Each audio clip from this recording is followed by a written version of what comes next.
DMK Sekar Babu மேல 4 செக்ஷன்ல police file case போட்டிருக்காங்க. எதுக்காகனா இவர் நம்ம டிவிக்கோட அசோக் அண்ணா எலெக்ஷன் முடிஞ்ச பிறகு அன்னைக்கு சாயந்தரம் போய் மாட்டியிருக்காரு. அப்படி ஒரு வக்கீல போய் மாட்டியிருக்காரு. அதுக்கு அவர் அசோக் அண்ணா கூட நின்று அவர் அதாவது அந்த வக்கீலுக்கு சப்போர்ட் பண்ணி நின்று இருக்காரு தைரியமா.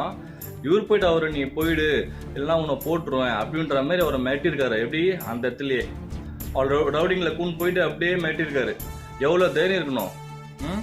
இவர் ஆல்ரெடி சேகர் பாபு மேலே ஏகப்பட்ட கேஸ் இருந்திருக்கு. அதாவது இவர் ஏகப்பட்ட சென்னையிலே ரவுடி பெரிய ரவுடின்னு சொல்லிட்டு எல்லாருமே சொல்லியிருக்காங்க. இவர் ரவுடி தான். இவர் ஆட்சியில் இருக்கும்போதே இப்படி பண்ணானுங்க. இப்போ ஆட்சியில் கிடையாது. ஆனால் ஆட்சிக்கு வந்தாங்கன்னா எப்படி நான் பண்ணியிருப்பானுங்க. இப்போ காலம் பதில் சொல்லிச்சு அவனுக்கு. சரிங்களா?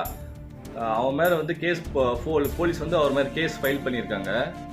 கண்டிப்பாக சொல்கிறேன், கருமா எப்பவுமே விடாது. என்னென்ன ஆட்டா நீங்கள் நாங்கள் தான் திருப்பி ஆட்சிக்கு வருவோம் என்னென்ன கதை விட்டீங்க எப்பா. இப்போ வச்சாங்களா ஆப்பு. கண்டிப்பாக போலீஸ் இந்த ஆள் மேலே கேஸ் போட்டு உள்ள தள்ளுங்க. ஏன்னா இந்த மாதிரி ரவுடிங்களை வெளியிருக்குது நல்லது கிடையாது. ஒரு எம்எல்ஏவே ரவுடியாக இருந்தால் அப்போ அது கீழே இருக்கிறவங்க எப்படி இருப்பானுங்க. கண்டிப்பாக டிவிக்கு ஆட்சி கண்டிப்பாக இந்த ஆள் மேலே கேஸ் போட்டு கண்டிப்பாக தண்டனை பெற்று தருவாங்க. இது எல்லாருக்குமே பாதுகாப்பாக இருக்கணும். இந்த மாதிரி ஆளுங்க வெளியே இருக்கவே கூடாது முதல்ல. சரிங்களா? விஜயனுக்கு ரொம்ப ரொம்ப நன்றி. நம்ம மக்களுக்கு ரொம்ப ரொம்ப நன்றி. நம்ம விஜயனை ஜெயிக்க வச்சதுக்காக. சட்டத்தை நிலைநாட்டிட்டீங்க. உங்கள் எல்லாருக்கும் ரெஸ்பெக்ட்.